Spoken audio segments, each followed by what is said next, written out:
ഇന്നത്തെ പുതിയ വീഡിയോയിലേക്ക് എൻ്റെ എല്ലാ കൂട്ടുകാർക്കും സ്വാഗതം. അപ്പോൾ ഇന്നത്തെ വീഡിയോ ഒരു ചെറിയ വ്ളോഗ് കേട്ടോ. പിള്ളേർക്ക് എക്സാമും കാര്യങ്ങളൊക്കെ ആയതുകൊണ്ട് നല്ല തിരക്കും കാര്യങ്ങളൊക്കെ ആയിരുന്നു. എഡിറ്റ് ചെയ്യാനോ അങ്ങനെ ഒന്നിനും സമയം കിട്ടില്ല. അപ്പോൾ ഉള്ള സമയം വെച്ച് എടുത്തതും എഡിറ്റ് ചെയ്തും ആയിട്ടുള്ള കേട്ടോ. അപ്പോൾ എല്ലാവരും ഒന്ന് കണ്ട് സപ്പോർട്ട് ചെയ്യണം. അതുപോലെ തന്നെ ഇതുവരെ സബ്സ്ക്രൈബ് ചെയ്യാത്ത കൂട്ടുകാരൊന്ന് സബ്സ്ക്രൈബ് ചെയ്ത് സപ്പോർട്ട് ചെയ്യണം കേട്ടോ. അപ്പോൾ ഞാൻ കുറേ കമ്പും കോലൊക്കെ ആയിട്ട് ഞാൻ എൻ്റെ പയർ ചെടിക്കകത്തേക്ക് ഇറങ്ങുന്നുണ്ട്. അപ്പോൾ എൻ്റെ മുന്നോടിയായിട്ട് ആദ്യം എത്തണേ എൻ്റെ പൊന്നൂസാട്ടോ. ഞാനൊരു ഊടായ്പ കമ്പും കോലും ഒക്കെ വെക്കലായിട്ടേ പയറിൻ്റെയും പാവലത്തിൻ്റെയും തണ്ടൊക്കെ താഴേക്ക് ചാടും. അപ്പോൾ പയറാണെങ്കിലും കായ്ക്കുണ്ട്, പാവലാണെങ്കിലും തീരെ ചെറുപ്പത്തിൽ തന്നെ കായുണ്ട് കേട്ടോ. അപ്പോൾ കുറേ കമ്പും കോലും കൂടെ കുറേ വള്ളിയൊക്കെ പാകി കൊടുത്താൽ അത് കയറി തണ്ട് ഇരച്ച് വന്നാലാലോ ഇത് കായ ഉണ്ടാവുള്ളൂ. അതുകൊണ്ട് ഞാൻ അതിനു വേണ്ടി ഒന്ന് ശ്രമിക്കുന്നതാട്ടോ. ഇപ്പം കാപ്പിക്കുരു പറിക്കുന്ന സീസൺ ആയതുകൊണ്ട് ഇഷ്ടംമാതിരി കമ്പൊക്കെ കിട്ടും. കാരണം ആദ്യമേ പറിച്ച് തുടങ്ങിയോടത്ത് ഒത്തിരി തിക്കായിട്ട് നിൽക്കണോടത്ത് കാപ്പിയൊക്കെ വെട്ടിക്കളയൂട്ടോ. അപ്പോൾ അതിൻ്റെയൊക്കെ ഇലയൊക്കെ കൊഴിഞ്ഞതൊക്കെ ഉണ്ട്. അപ്പോൾ അതൊക്കെയാണ് ഞാൻ വലിച്ചു വാരിക്കൊണ്ട് വന്നേക്കണെയാണ്. ഇങ്ങനത്തെ കാപ്പിയുടെ കമ്പൊക്കെ വെച്ച് കൊടുത്താൽ ഇങ്ങനെ പടർന്ന് കയറുന്ന ചെടിക്കൊക്കെ നല്ലതാട്ടോ.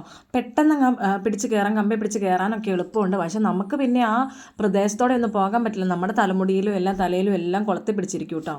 ഇതെപ്പോഴും എന്തിനാ ഈ വീഡിയോസും കാര്യങ്ങളും എപ്പോഴും കാണിക്കണമെന്ന് പലരും ചിന്തിക്കുമായിരിക്കും. പക്ഷേ എനിക്ക് ഏറ്റവും സന്തോഷം തരുന്നത് എനിക്ക് ടെൻഷനുള്ളപ്പോഴും മൈൻഡ് ഫ്രീ അല്ലാത്തപ്പോഴും സങ്കടങ്ങളും മനസ്സിലെ സങ്കടങ്ങളൊക്കെ വരുമ്പോഴൊക്കെ ഈ പറമ്പും തൊടിയും നമ്മുടെ ചെടികളും പച്ചക്കറികളും എല്ലാം ആട്ടോ എനിക്ക് സന്തോഷം തരുന്നത്. അങ്ങനെയുള്ള സമയങ്ങളിൽ ഞാൻ കൂടുതൽ സ്പെൻഡ് ചെയ്യുന്നതും അകത്തല്ല, വീടിനകത്ത് ഞാൻ അന്നേരം ഇരിക്കില്ല. ഇങ്ങനെ പുറത്തേക്കൂടെ നടന്നാൽ നമ്മുടെ ചെടികളും പക്ഷികളും അങ്ങനെയെല്ലാം കണ്ട് നടക്കുമ്പോഴാണല്ലോ നമ്മുടെ മൈൻഡ് അങ്ങ് ടെൻഷൻ ഫ്രീ ആവുകയും ചെയ്യും. നമ്മൾ തനിയെ നമ്മളറിയാണ്ട് തന്നെ നമ്മൾ ഹാപ്പിയായി മാറുകയും ചെയ്യും. ഇവിടെ ട്യൂഷൻ പഠിക്കണവരുടെ മിക്കവരുടെ എക്സാം ഇന്നും കൊണ്ട് തീരും. നാളെ അവർക്ക് സെലിബ്രേഷനും ആവും. പിന്നെ എഡ്വിനും അങ്ങനെ കുറച്ച് പേർക്ക് നാളെ മോർണിംഗിലും കൂടെ എക്സാം ഉണ്ട് കേട്ടോ. അത് കഴിഞ്ഞ് ആഫ്റ്റർനൂണാണ് അവരുടെ ക്രിസ്മസ് സെലിബ്രേഷനും കാര്യങ്ങളും. ട്യൂഷൻ തീരുമ്പോൾ തന്നെ ഇത്തിരി ഫ്രീ ആവട്ടോ ഞാൻ. അപ്പോൾ അത് കഴിഞ്ഞ് നല്ല നല്ല വീഡിയോസും കാര്യങ്ങളൊക്കെ ഇട്ടോളാട്ടോ. അപ്പോൾ നമ്മുടെ വീഡിയോ ആദ്യമായിട്ട് കാണുന്ന കൂട്ടുകാരൊന്ന് സബ്സ്ക്രൈബ് ചെയ്തിട്ടില്ലെങ്കിൽ ഒന്ന് സബ്സ്ക്രൈബ് ചെയ്ത് സപ്പോർട്ട് ചെയ്യണം. അതുപോലെ തന്നെ നിങ്ങളുടെ അഭിപ്രായങ്ങളൊന്ന് കമൻസിൽ ഇടണം കേട്ടോ.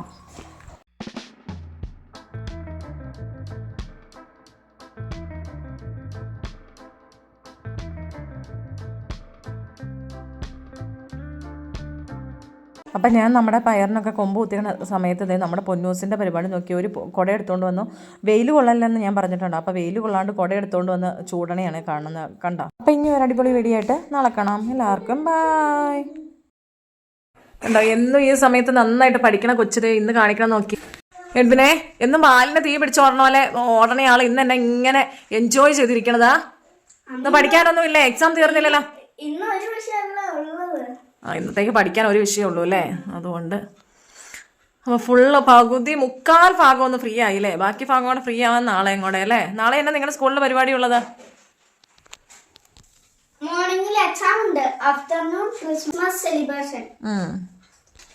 അപ്പോൾ ഞാൻ ഈ വോയിസ് ഓവർ ചെയ്ത സമയത്ത് ഈ എഡ്വിൻ്റെ എന്നത്തെ കഴിഞ്ഞുള്ള ഡിഫറെൻ്റ് ആയിട്ടുള്ള ആറ്റിറ്റ്യൂഡ് ഒന്ന് കാണിക്കാൻ വേണ്ടി കേട്ടോ. എല്ലാം കഴിഞ്ഞാണോ പഠിച്ചാ?